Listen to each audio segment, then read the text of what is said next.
Assalamualaikum warahmatullahi wabarakatuh. Saya Yudi Pramuko, tukang donat dari para YouTuber tertua di semesta.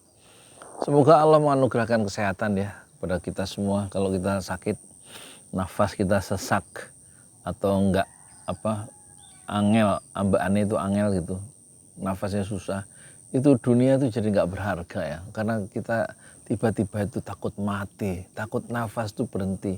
Seperti yang pernah saya alami 2 kali, dan saya sudah nangis 2 kali dalam hidupnya di usia senja saya karena nafas yang sesak ya.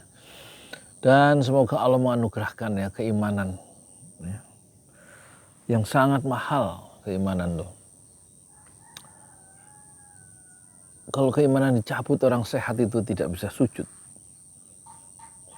Sujud adalah refleksi ya.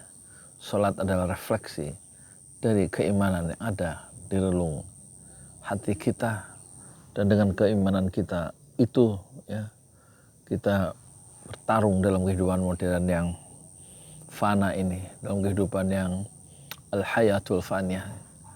Semoga kita selamat menyeberang kepada kehidupan yang al-hayatul baqiyah, kehidupan yang tidak pernah fana lagi, dan kita sebagai manusia tidak mati-mati tapi hidup terus-menerus tanpa kita tahu sampai mana ujungnya. Dan semoga kita selamat dari al-hayatul faniyah sampai ke al-hayatul baqiyah, dan semoga Allah terus ya menganugerahkan rasa cinta di hati kita masing-masing.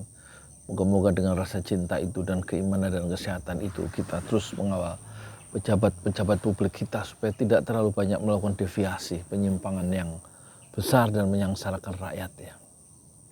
Dan persoalan yang mutakhir sekarang adalah utang kita ya. Kita coba lihat dalam perspektif Islam ya, utang kita itu sudah 7.420 triliun ya.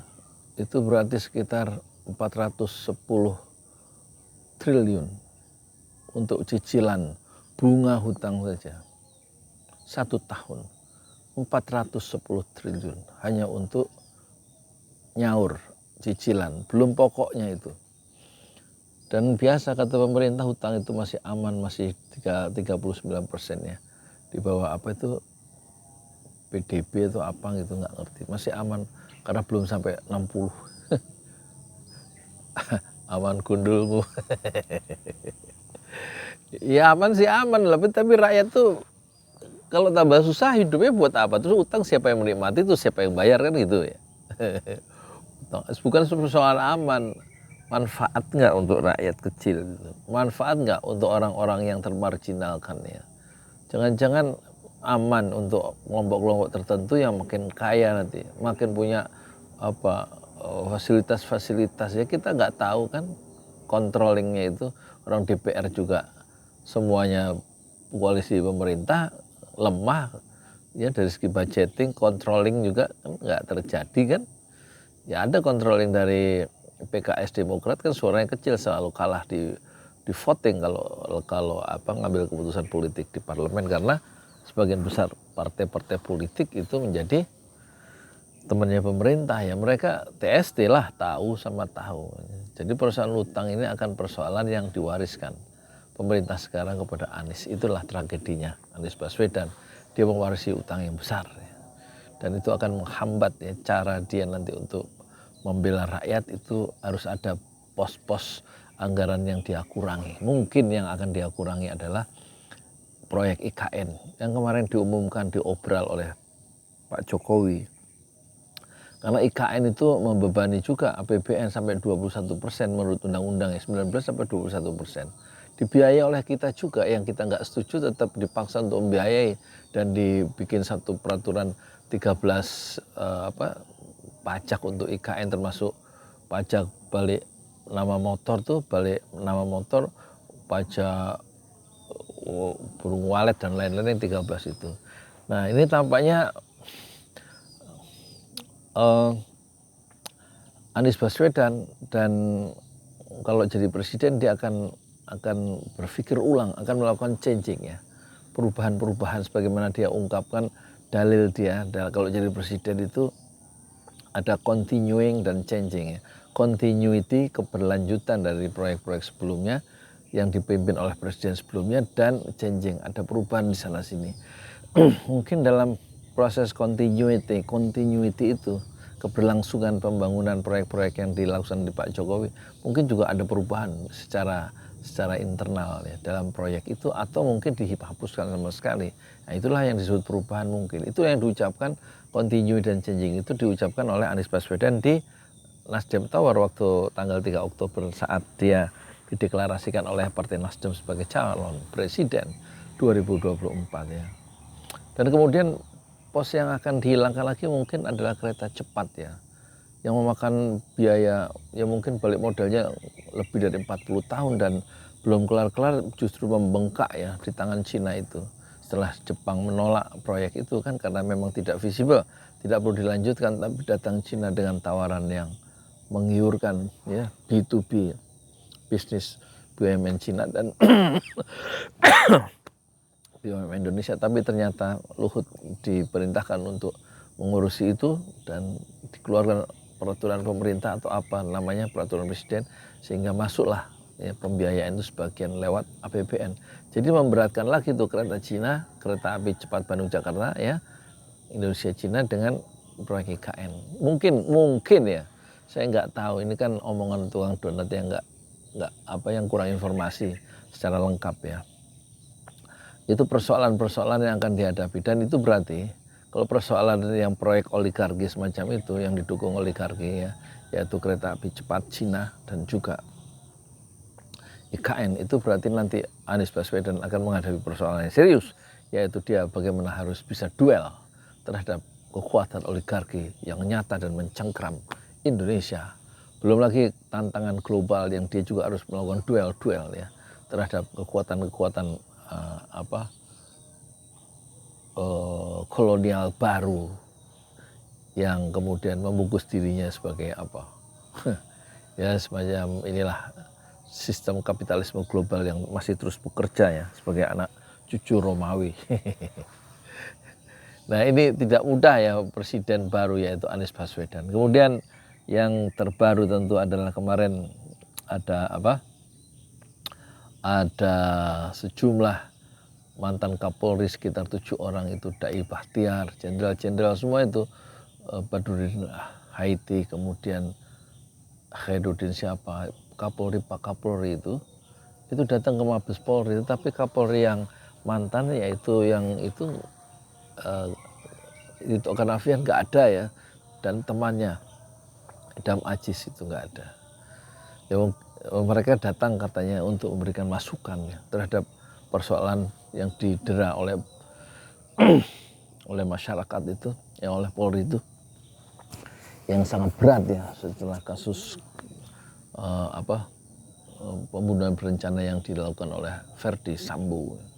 Jadi citra Polri adalah paling rendah di dalam sejarah Republik Indonesia ya, sangat tidak dipercaya dan melakukan kekeliruan yang begitu besar ya. Dan mereka datang untuk memberikan saran-saran, tapi Tito Karnavian tidak datang. Kenapa? Ya karena dia tentu dia malu hati akan datang ya, karena persoalan dia munculkan sejak dia menjadi pemimpin ya, yaitu membentuk Satgasus ya di bawah Tito Karnavian yang tidak ada anggarannya dari APBN, jadi anggaran itu dicari sendiri, yang konon kemudian oleh pengamat itu dikaitkan, ya, diasosiasikan Satgasus itu dengan judi online dan juga persoalan narkoba ya, transaksi narkoba. Kita nggak tahu, tapi itu pengamat ngomong begitu, sehingga di zaman Kapolri sekarang yang kemarin diberikan satu pandangan-pandangan oleh mantan Kapolri, itu Satgasus itu dibubarkan tanpa pertanggungjawaban tujuannya apa, anggarannya berapa. Nah, itu kan tidak bisa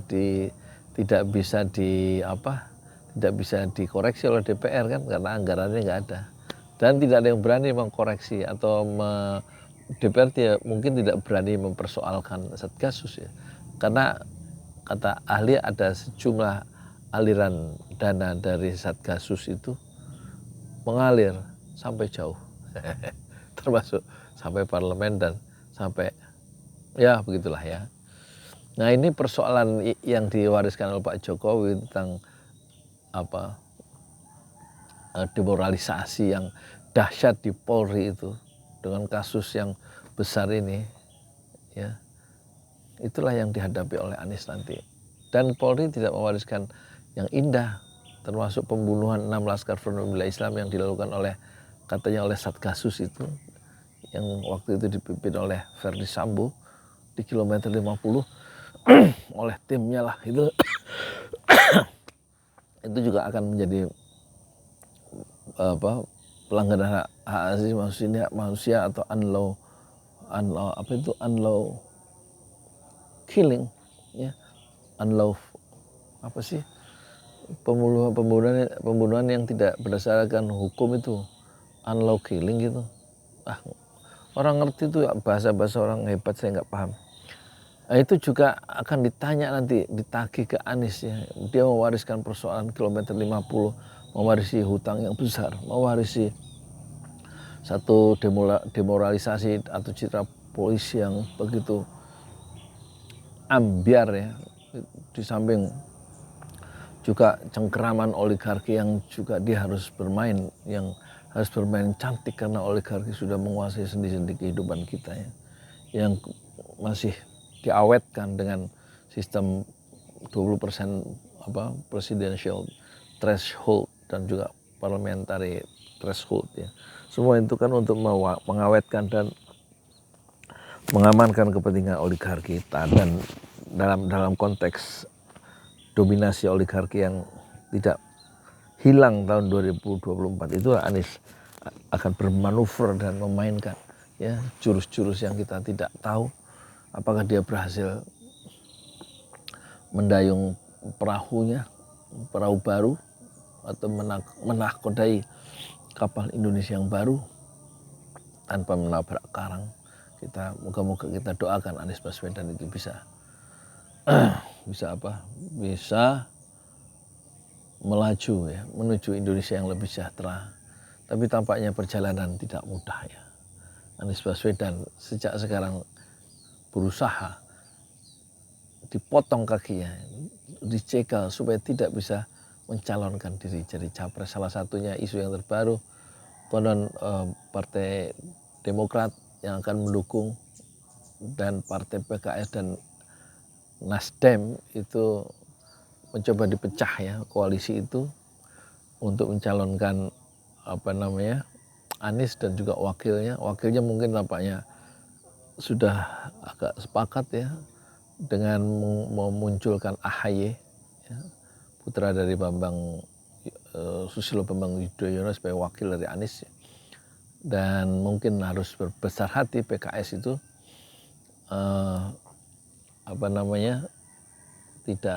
tidak memaksakan calon wakil presiden dari PKS yaitu gubernur 2 periode yang sangat berprestasi, yaitu Ahmad Heriawan ya. Dalam konteks yang lebih besar tentu PKS akan tidak memaksakan kehendak dengan kemudian membuat satu perpecahan dalam tanda petik. Kalau dia memaksakan akhir ya, mungkin kaidah usul dia akan dipakai oleh majelis majelis syuro itu ya. Darul mafasid muqaddamun ala jalbil masalih, menghindarkan mafsadat muqaddamun ya, lebih diprioritaskan daripada mengambil manfaat. Mungkin lebih baik akhir mundur dan membiarkan wakil presidennya adalah AHY. Tetapi musuh-musuh politik Anies masih mencoba mencari celah bagaimana menjegal atau memisahkan, menarik PKS dari koalisi itu sehingga Anies tidak punya tiket ke capres karena kursinya kurang dari 20%. Kalau PKS berhasil disedot ya, dan konon fitnahnya, kabarnya PKS itu ditawari 2 menteri di kabinet kalau dia mau menarik diri dari koalisi ya, dan tidak bergabung dengan Partai Demokrat dan Partai Nasdem ya. Itulah yang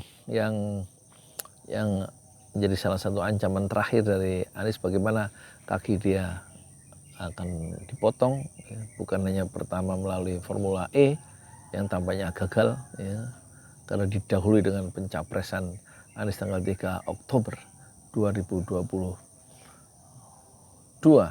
yang konon tanggal 4 sebenarnya KPK akan mengumumkan Anies menjadi tersangka, tapi didahului oleh manuver politik dari Nasdem yang canggih dengan mengurungkan deklarasi itu 10 November tapi dipercepat menjadi 3 November karena untuk mengantisipasi atau membayang-bayangi langkah-langkah politik yang tidak terduga dari Firly Bahuri, yang sekarang KPK di bawah pimpinan Firly Bahuri adalah bagian dari alat kekuasaan eksekutif dan tidak independen lagi sebagaimana sebelum undang-undang KPK itu disahkan yang melemahkan itu. Ya, akan ada trik-trik baru kita nantikan karena semua partai termasuk PDIP sudah hampir limbung, tidak punya calon yang bisa menandingi Anies, begitu juga Prabowo. Pengamat sudah memperkirakan tidak akan bisa menandingi Anies jika mereka harus berhadapan head to head dengan Anies dalam Pilpres. Kalau pada akhirnya tinggal putaran kedua, yang tersisa adalah Anies dan Prabowo, maka sudah bisa diperkirakan Anies tetap yang akan menjadi pemimpin bangsa 2024 di masa depan. Jadi warisan hutang, warisan ekonomi yang ambruk, warisan keterbelahan bangsa yang coba masih dirawat dan memunculkan istilah nasdrun, ya, itu tampaknya secara pelan-pelan kalau Anies itu menjadi presiden, tampaknya keterbelahan bangsa itu akan kembali direkatkan, dipersatukan lagi oleh Anies, karena narasi-narasinya itu dia pentingnya menegaskan bahwa kebinekaan itu adalah suatu kenyataan yang harus diusahakan ada persatuan. Kata kunci persatuan yang selalu keluar dari celah-celah bibir Anies itulah yang akan bisa menghilangkan, ya, polarisasi ketika Anies itu menjadi presiden, dengan catatan relawan-relawan Anies itu harus disingkirkan dan tidak ditransformasikan menjadi buser-buser yang dibayar oleh timnya Anies sendiri. Sebagaimana kekeliruan fatal itu dilakukan oleh Pak Jokowi setelah Pak Jokowi naik, dia tetap memelihara buser-buser itu untuk menyerang lawan-lawan politiknya, dan itulah yang membuat residu pemilihan umum atau pemilihan presiden itu tetap berlangsung karena telah tetap ada karena diawetkan oleh buser-buser. Buser-buser itu zaman Pak Jokowi, sebagaimana nanti buser-buser atau relawan-relawan di zaman Anies itu harus hilang, ya, ketika Anies sudah menjadi presiden untuk kita semua, sehingga pembelahan-pembelahan itu tidak terjadi karena buser tidak ada lagi beroperasi untuk mengamankan istana. Sudah dulu ya, saya mau sarapan dulu, ngomong apa aku ya nggak ngerti. Ya sebab kalau aku ngomong cuma 7 menit kadang-kadang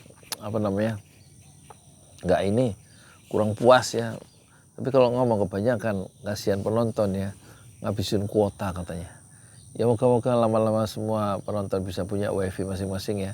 Tapi ya iurannya lumayan 400.000, ya. Duit nggak ada, kalau beli beras literan boro-boro mau langganan wifi, ya nggak? Beli beras literan. Sampai sekarang udah 2 periode orang di kampung ini masih beli beras literan pakai kantong kresek hitam. Berarti memang kesejahteraannya nggak meningkat. Alasannya pandemi, ya nggak, alasannya pandemi duitnya banyak untuk yang lain, itu masalahnya. Bukan pandemi kok disalahkan, semua orang juga kena pandemi seluruh dunia. Tapi uang itu kemana saya nggak tahu. Harusnya untuk rakyat atau yang lainnya. Ya untuk pandemi itu, untuk bisnis swab yang mahal dan bisnis vaksin dan lain-lain, barangkali begitu, ya. Assalamualaikum warahmatullahi wabarakatuh. Saya Yudi Pramuko, tukang donat dari para YouTuber. Tercuat di semester Fasbir Sabron Jamilah. Bersabarlah dengan kesabaran yang indah. Assalamualaikum warahmatullahi wabarakatuh. Apa? Manggil anak-anak, anak saya manggil.